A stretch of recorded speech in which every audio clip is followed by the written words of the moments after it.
Picture this. A sunny afternoon, a cup of tea, and a plate of freshly baked biscuits cooling on the counter. Idyllic, isn't it?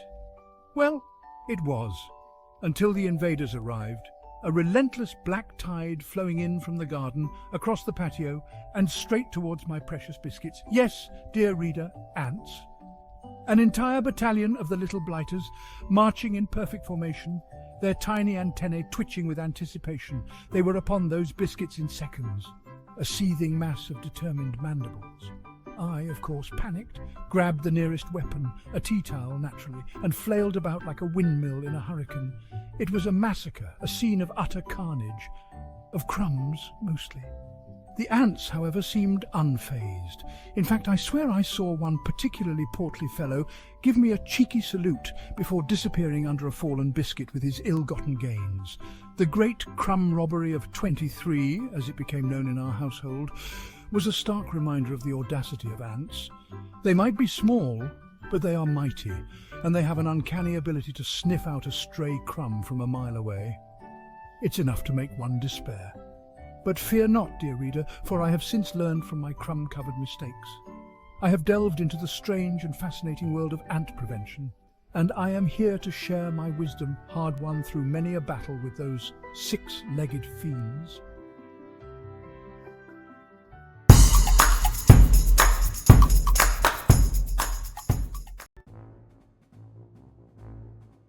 Ants, you see, are nothing if not persistent.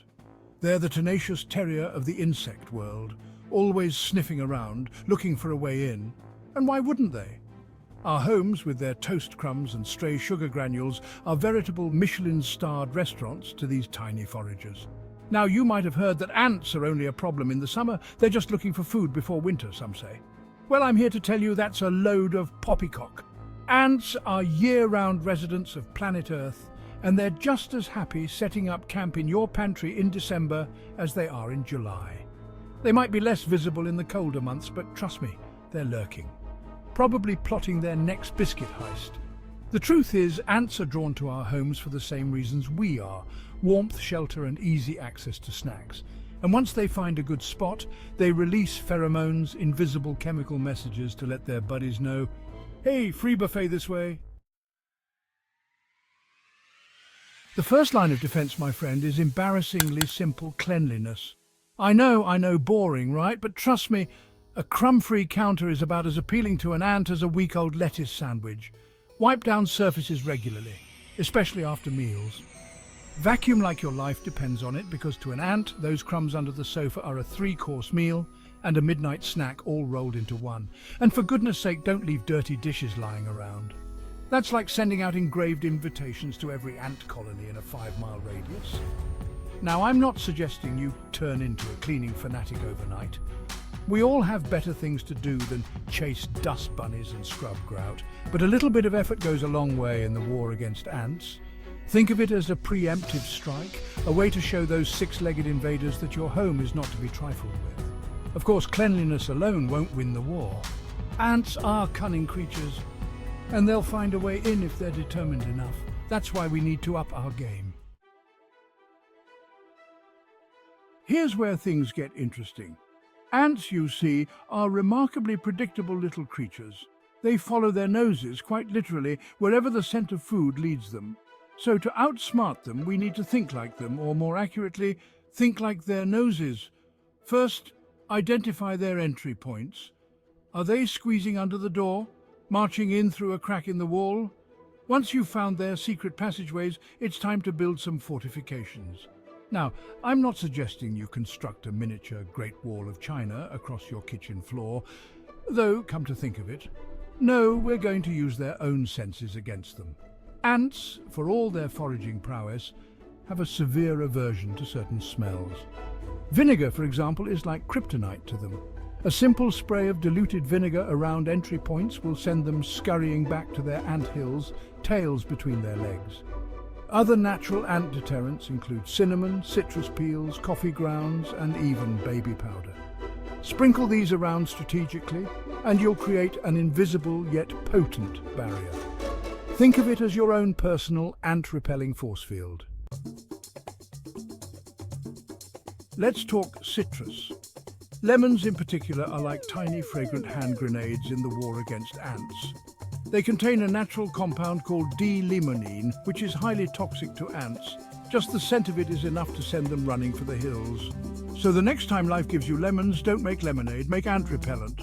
Simply rub lemon peel along ant trails and entry points, or mix lemon juice with water and spray it around problem areas.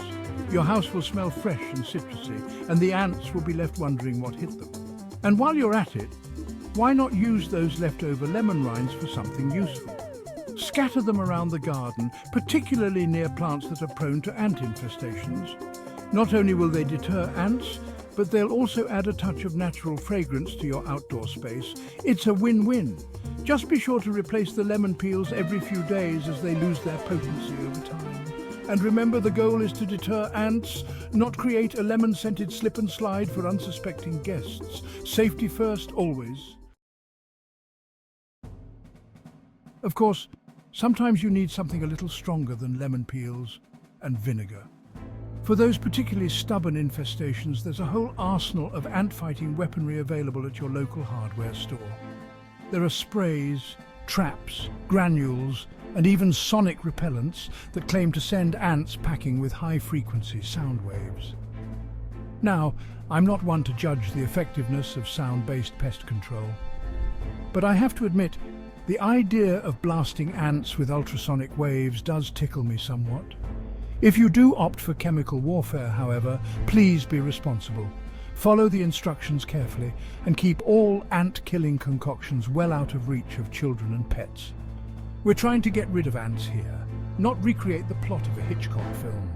And remember, prevention is always better than cure. So, while those sprays and traps might provide temporary relief, the best way to win the war against ants is to make your home as unappealing to them as possible in the first place.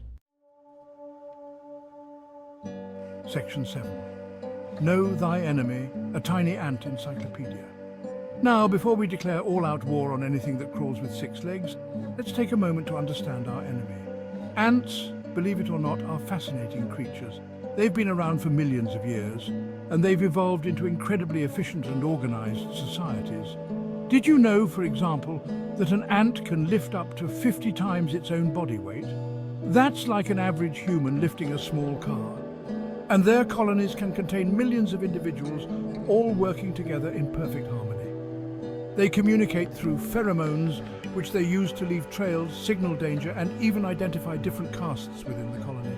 They're also incredibly adaptable and can survive in a wide range of environments, from deserts to rainforests. So the next time you see an ant scurrying across your kitchen floor, take a moment to appreciate its tiny but mighty existence. Then, of course, usher it firmly back outside where it belongs. Section 8. Call in the professionals, or the chickens. Sometimes, despite your best efforts, the ants just won't quit. They're like tiny 6-legged ninjas, infiltrating your home with stealth and determination. If you've tried every home remedy under the sun and you're still losing the war, it might be time to call in the professionals. Pest control experts have the knowledge, experience, and, let's be honest, the really strong stuff to deal with even the most stubborn infestations. They can identify the source of the problem, eliminate the colony, and help you prevent future invasions. Or if you're feeling adventurous, you could always try a more unconventional approach. Chickens, for example, are natural ant predators and will happily gobble up any unsuspecting insects that cross their path. Just imagine a flock of feathered friends patrolling your garden, keeping those pesky ants at bay. Of course, this method might not be suitable for everyone, particularly those living in urban areas, but hey, it's certainly a conversation starter. Section 9.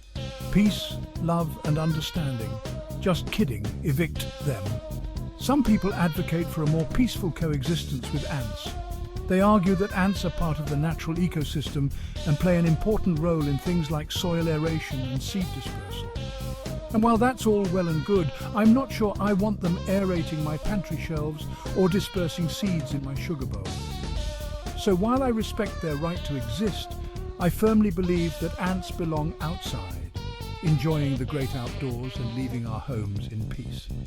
After all, we don't share our living spaces with spiders and wasps, do we? Well, most of us don't. So, let's not feel guilty about wanting to keep our homes ant-free. It's not about eradicating an entire species. It's about setting boundaries and reclaiming our kitchens from those tiny, tenacious invaders. Section 10. Desperate times, drastic measures. If all else fails, and you find yourself on the verge of surrender, there's always the nuclear option. I'm talking, of course, about the complete and utter annihilation of all things ant-related. Now, I'm not advocating for this approach lightly. It's a last resort, a desperate measure for those who have reached the end of their tether. But if you're truly at your wit's end and you're ready to burn it all down and start again, then this one's for you. First, sell your house. Yes, you heard me right. Pack your bags, grab the cat, and find yourself a new abode. Preferably one located on a remote island surrounded by shark-infested waters. Ants can't swim, right? Of course, this is a drastic and impractical solution. But hey, at least it's guaranteed to work, or, you could just try another lemon peel. Your call.